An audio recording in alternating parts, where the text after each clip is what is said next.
സീനായിൽ മോശയോട് ദൈവം കൽപ്പിച്ചതെന്തെന്നാൽ, എനിക്ക് വഴിപാട് കൊണ്ടുവരുവാൻ ഇസ്രയേൽ മക്കളോട് പറക.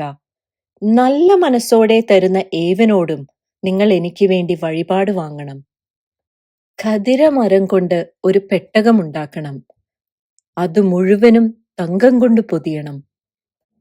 കൃപാസനത്തിന്മേൽ നിന്നും സാക്ഷ്യപെട്ടകത്തിന്മേൽ നിൽക്കുന്ന 2 കെരൂബുകളുടെ നടുവിൽ നിന്നും ഇസ്രയേൽ മക്കൾക്കായി ഞാൻ നിന്നോട് കൽപ്പിപ്പാനിരിക്കുന്ന സകലവും നിന്നോട് അരുളി ചെയ്യും. ഖദിരമരം കൊണ്ട് ഒരു മേശയുണ്ടാക്കണം. മേശമേൽ നിത്യം കാഴ്ചയപ്പം എന്റെ മുമ്പാകെ വെക്കണം. തങ്കം കൊണ്ട് ഒരു നിലവിളക്കുണ്ടാക്കണം.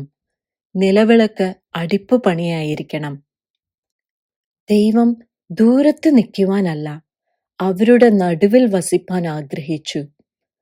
ദൈവം അവർക്ക് സ്വർഗീയ മാതൃകയിൽ കാണിച്ചു കൊടുത്ത വിശുദ്ധ മന്ദിരത്തിൽ തന്നെ